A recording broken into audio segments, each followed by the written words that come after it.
प्रिय विद्यार्थियों नमस्कार। आप देख रहे हैं लक्ष्यकार सर हिंदी वाले और मैं हूं श्रवण कुमार लक्ष्यकार। आज अपन देखते हैं हिंदी साहित्य का बहुत ही महत्वपूर्ण टॉपिक, बल्कि हिंदी साहित्य का सबसे महत्वपूर्ण टॉपिक छंद। छंद अपने आप में हिंदी साहित्य का एक बहुत बड़ा स्तंभ है, बहुत बड़ा एक टॉपिक है, क्योंकि अपन हिंदी साहित्य के विद्यार्थी हैं। अब तक अपन जो हिंदी पढ़ते थे वो सामान्य हिंदी थी। हिंदी साहित्य जब अपन पढ़ते हैं तो उसके अंदर एक बहुत बड़ा भाग होता है, यानी आधे से ज़्यादा भाग होता है पद्य का, और पद्य की जो रचना होती है उसे अपन छंद कहते हैं। पद्य को क्या कहते हैं? छंद कहते हैं। यानी छंद कहते ही आपके दिमाग में पद्य आ जाना चाहिए। और पद्य का मतलब समझते हो आप लोग?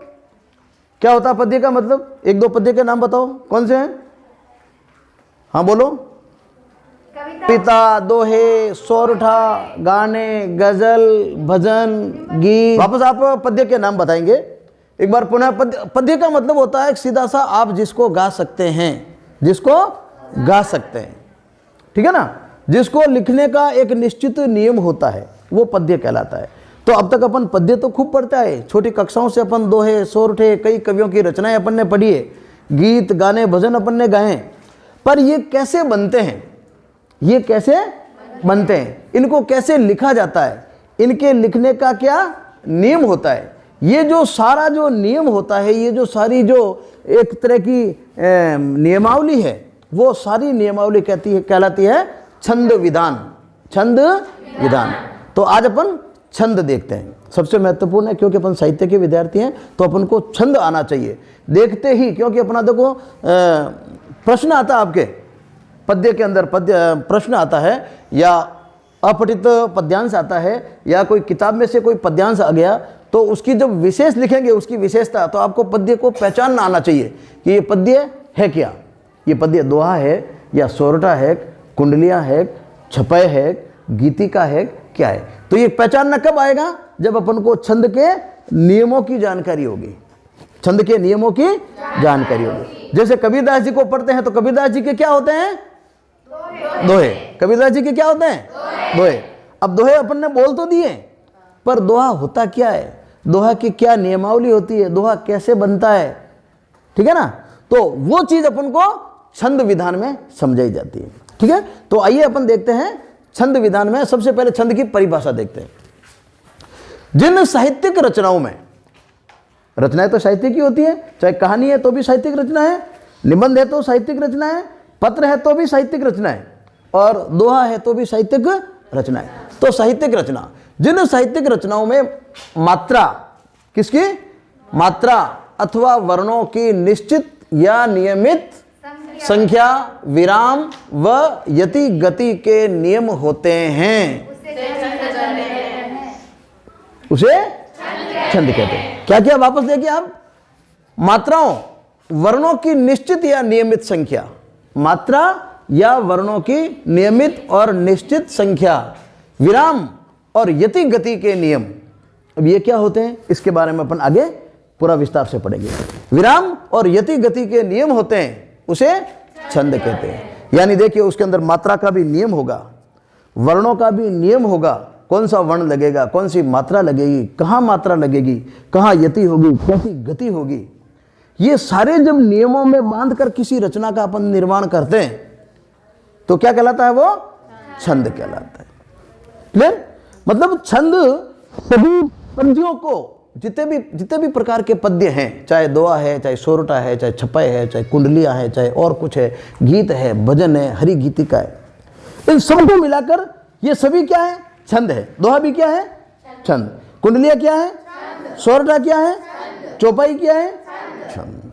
जैसे तुलसीदास जी का आ गया, चौपाई आ गई, तो उसके विशेष में क्या लिखेंगे? ये छंद चौपाई है। कबीरदास जी का है तो क्या लिखेंगे? ये छंद दोहा है, ये विशेष में लिखेंगे। तो अपन को छंद की पहचान आनी चाहिए कि ये कौन सा छंद है। अब अपन देखते हैं छंद के अंग। इस छंद के अंग कौन कौन से होते हैं अपन शुरुआत से देख रहे हैं, क्योंकि ये कक्षा 11वीं में भी है तुम्हारे। हिंदी साहित्य जब शुरू होती है, हिंदी साहित्य जब शुरू होती है तो साहित्य की ये बारीकियां हैं। जिस प्रकार अपन क ख ग घ सीखते हैं छोटी कक्षाओं के अंदर, और उसके बाद ही अपन को किताब पढ़ना आता है, तो इसी प्रकार जब साहित्य यदि आपको लिया है, आपने साहित्य लिया है, साहित्य आपको पढ़ना है, तो साहित्य में आपको डूबना पड़ेगा। और ये उसकी ABC है, ये इसका क ख ग, ये इसकी शुरुआत है। तो छंद आपको आना चाहिए। अब ये ना समझे कि भाई ये तो 11वीं के कोर्स में है या 12वीं के कोर्स में है, ये 11th में आएगा, 12th में आएगा, ग्रेजुएशन में आएगा, पोस्ट ग्रेजुएशन में आएगा, तमाम आपकी आगे की कंपटीशन की परीक्षाओं में आएगा। और ज़िंदगी में हर जगह आप अच्छे गायक बन जाएंगे तो आपको छंदों का ज्ञान होना चाहिए। आप अच्छे श्रोता बन गए तो भी आपको छंदों का ज्ञान होना चाहिए। क्या दोहा बोला है सब, ठीक है ना।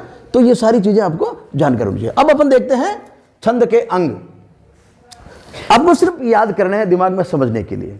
छंद के अंग, पहला होता है चरण, इसको पद भी कहते हैं, पाद भी कहते हैं। चरण अपन कहते हैं ये मीरा का पद है, सब कहते हैं मीरा का पद है, या कविता का प्रथम चरण है, सब कविता का प्रथम चरण है। अपन जब पढ़ाते हैं तो कई बार एक एक पद को लेते हैं, सूरदास जी का पद ले लिया, रसखान का पद ले लिया, मीरा के पद ले लिए। यानी जो चरण होते हैं, पद होते हैं, ये एक छोटा सा एक अंश भाग, उसको क्या कहते हैं, चरण कहते हैं। इसको पद भी कहते हैं, पाद भी कहते हैं।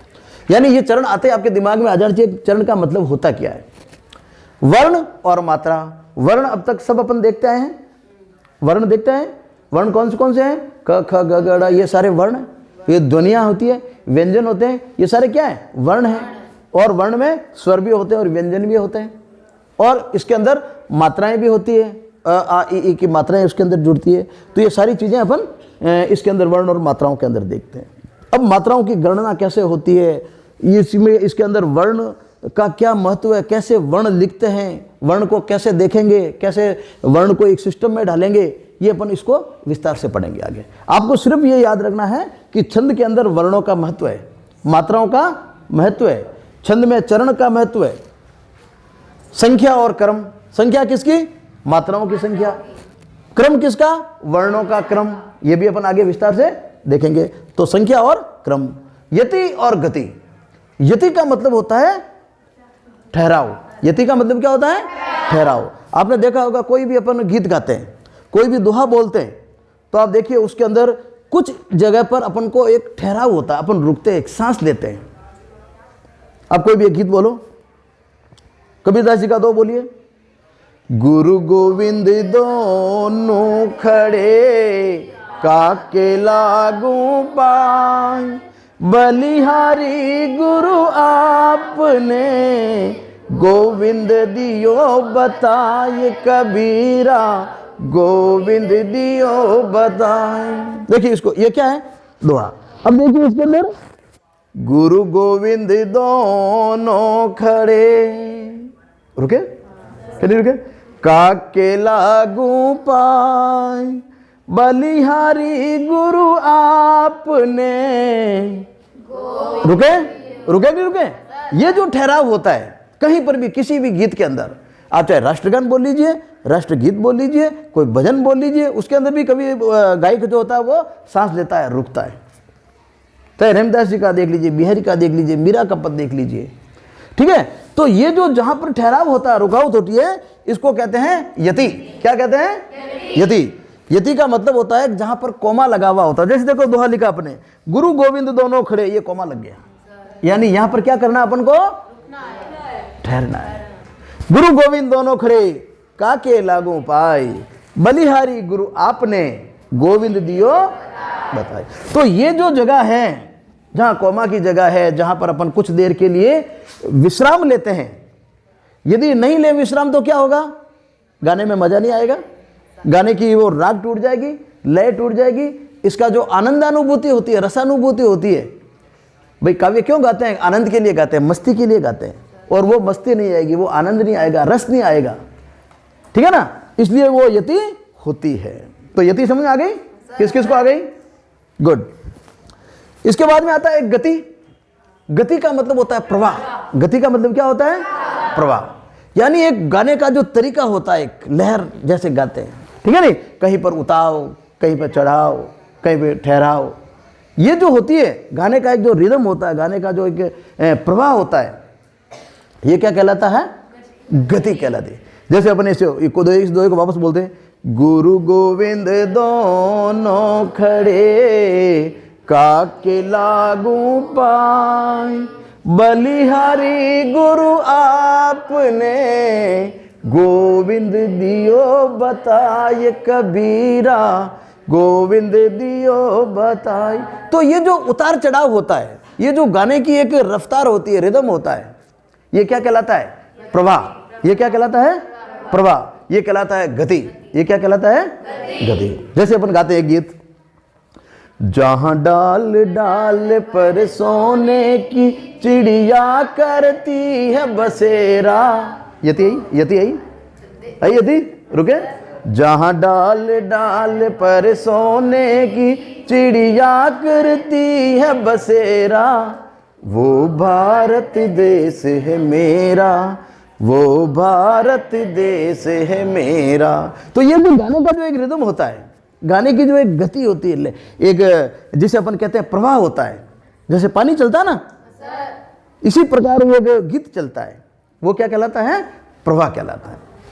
तो प्रवाह आ गया सुनने, इसे गति कहते हैं। और एक होता है तुक। तुक का मतलब आप सीधा सा ये समझ लीजिए, कोई भी दोहा होता है, सोरठा होता है, छंद होता है, चौपाई होता है, जिसके अंदर अंतिम जो वर्ण मिलाते हैं अपन, अंतिम ध्वनि मिलाते हैं। जैसे देखो इसके अंदर पाई, ताई, तो ये आ गया, ये क्या आ गया? ये क्या आ गया भाई? ये कहलाता है तुक। ये क्या कहलाता है? तुक कहलाता है। छंद के अंतिम वर्ण मात्रा का मिलान करना, ध्वनि की समानता, ध्वनि की समानता, इसी से तो गीतों में आनंद आता है। ध्वनि की समानता से गीतों में आनंद आता है। चाहे आप मारवाड़ी गीत गा लीजिए, हरजस गा लीजिए, भजन गा लीजिए, चाहे राष्ट्रीय गीत गा लीजिए, कुछ भी गाएंगे अपन, तो जब इस प्रकार का ये तुकबंदी होगी, इसे तुकबंदी कहते हैं। तुक यानी लास्ट में ध्वनि समानता मिलाना, ध्वनि समानता करना, तो ये कहलाता है तुक। तो छंद के अंग कितने हो गए? वापस बोलिए एक बार, जोर से बोलो।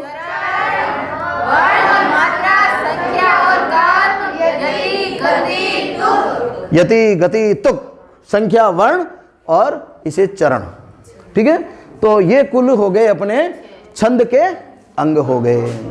ठीक है, अब अपन देखेंगे छंद की जो मात्राएं होती है, जो अपन ने देखा कि मात्रा और वर्ण, मात्रा और वर्ण। अच्छा, चरण अपन ने देख ली, ये चरण देखो कोमा है लगी हो ना, ये प्रथम चरण, ये दूसरा चरण, तीसरा चरण, चौथा चरण, स्टेप।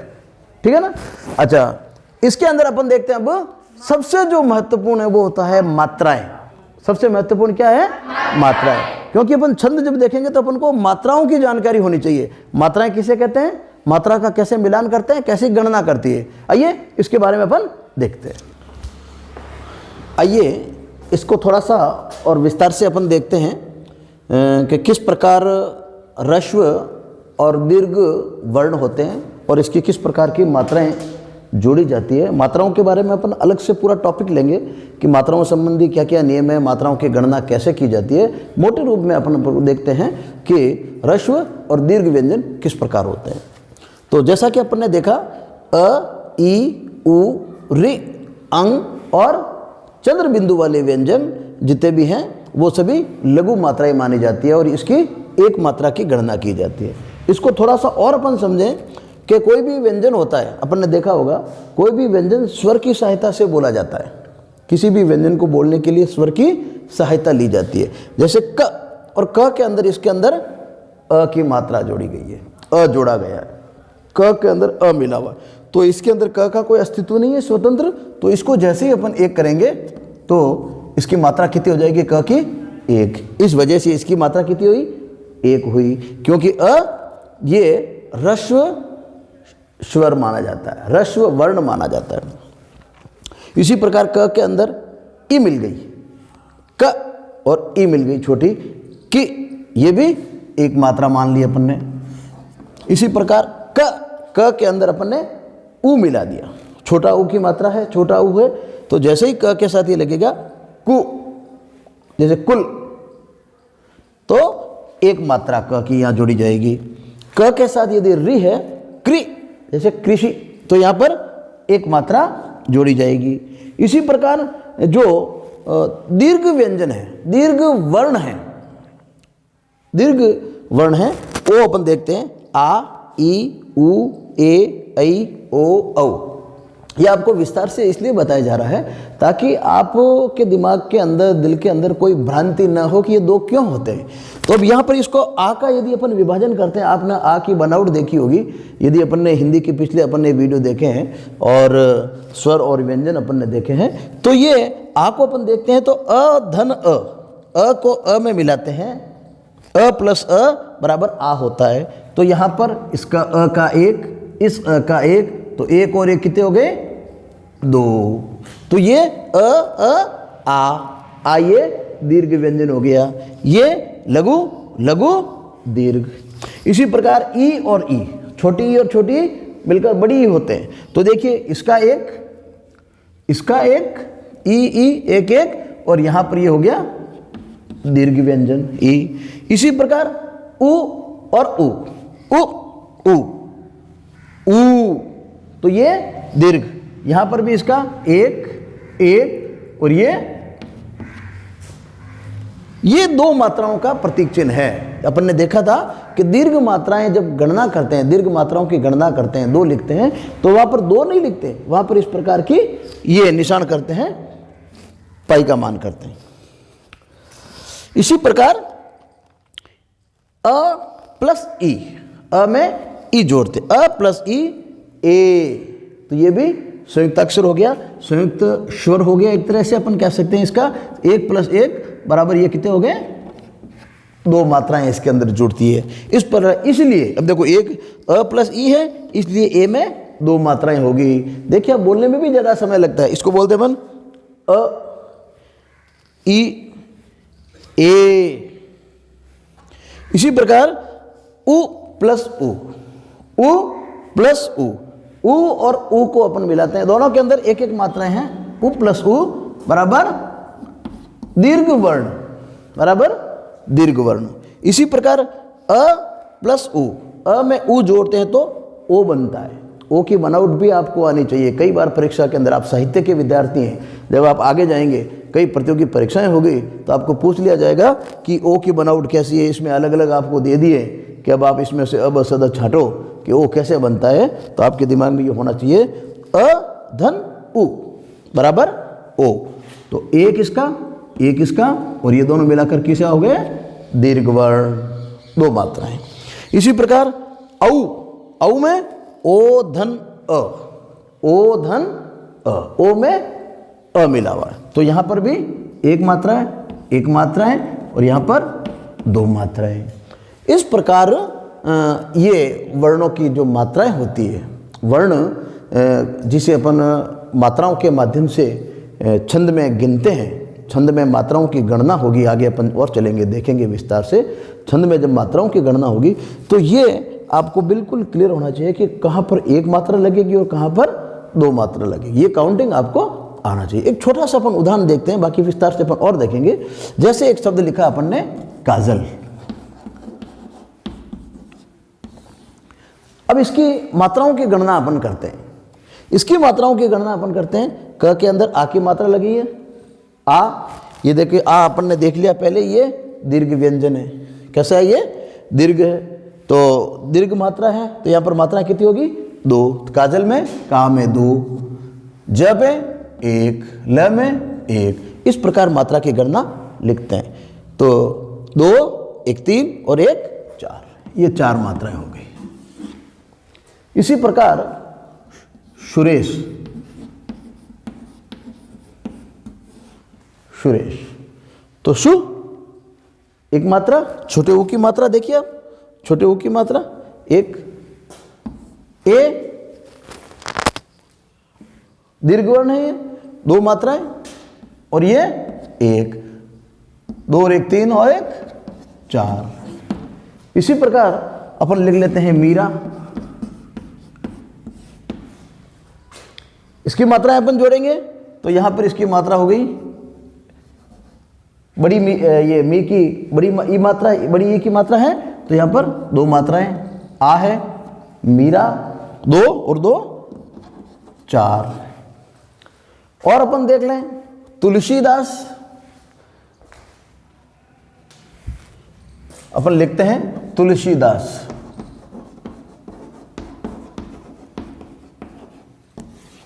कितनी मात्राएं होगी?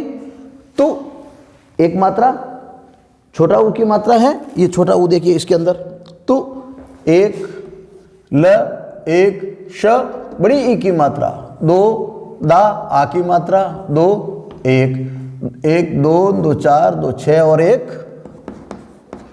7 मात्राएं इस प्रकार जोड़ी जाती है।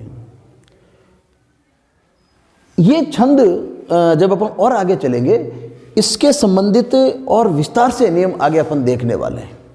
ये अपन ने मोटे रूप से छंद क्या होते हैं, छंद की परिभाषा अपन ने देख ली, और छंद के प्रमुख अंग कौन से हैं, वर्ण कितने प्रकार के होते हैं, मात्राएं कितने प्रकार की होती है, और उन मात्राओं का कौन कौन से निशान होते हैं, कौन से सिंबल होते हैं, किस प्रकार मात्राओं को जोड़ा जाता है, दीर्घ वर्ण और लघु वर्ण, ये अपन ने इसमें विस्तार से देख लिया था। तो आशा करता हूँ कि यहाँ तक जो अपन चले हैं ये वीडियो आपको बिल्कुल अच्छा लगा होगा, समझ में आया होगा। अगले वीडियो में अपन देखेंगे इन मात्राओं की गणना से संबंधित विशेष नियम, क्योंकि ये साधारण थे, काजल था, सुरेश था, मीरा था, तो साधारण थे तो अपन को कोई ज़्यादा समस्या नहीं हुई। पर जैसे जैसे अपन संयुक्ताक्षरों की ओर चलेंगे, कई बार संयुक्त अक्षर बीच में आ जाता है, कहीं पर पहले आ जाता है, तो कहीं पर ये अनुस्वार वाले वर्ण आ जाते हैं, कहीं हलंत वाले आ जाते हैं। तो विस्तार से अपन इससे संबंधित नियमों को देखेंगे। एक बार अपन ने नियम सारे क्लियर कर लिए, देख लिए, तो आने वाले जो आपका भविष्य है हिंदी साहित्य को लेकर, और इस विशेष रूप से छंद को लेकर, छंद की पहचान आप बहुत अच्छे तरीके से कर सकेंगे। और यदि आपके अंदर एक बहुत अच्छा साहित्यकार बैठा है, एक कलाकार बैठा है, तो आप बहुत अच्छा सृजन कर पाएंगे। कि ये तभी होगा जब आप छंद के सारे नियम, मात्राओं की गणना, मात्राओं से संबंधित नियम, छंद की पहचान, ये सारा आप देख पाएंगे, कर पाएंगे। आप सभी का बहुत बहुत धन्यवाद। आप देख रहे थे लक्ष्यकार सर हिंदी वाले YouTube हिंदी सेक्शन चैनल। और इस समय मैं सभी छात्रों से निवेदन करना चाहूँगा, ये हमने छंद शुरू किए हैं, और सबसे ज़्यादा महत्वपूर्ण यदि कोई है हिंदी साहित्य को लेकर, मैं कक्षा 11 और 12 की बात नहीं कर रहा हूँ, हिंदी साहित्य के विद्यार्थी हैं तो आपको छंद आने ही आने चाहिए। छंदों की पहचान, छंद बनाना, ये तभी होगा जब आप इसको बहुत बारीकी से समझेंगे। अब देखते रहिए और चलते रहिए हमारे साथ। और मैं आप सभी से निवेदन करना चाहूँगा कि आप अपने दोस्तों से, निश्चित रूप से आपके भाई हैं, आपके रिश्तेदार हैं, आपके दोस्त हैं, जो किसी न किसी कक्षाओं के अंदर, कोई 11th में होगा, कोई 12th में होगा, कोई कॉलेज लेवल पे होगा, आप ज़्यादा से ज़्यादा इन वीडियो को शेयर करें, उन तक पहुँचाएँ और बताएं कि भाई इस वीडियो के अंदर बहुत अच्छे तरीके से, सरल ढंग से इसको समझाया जा रहा है।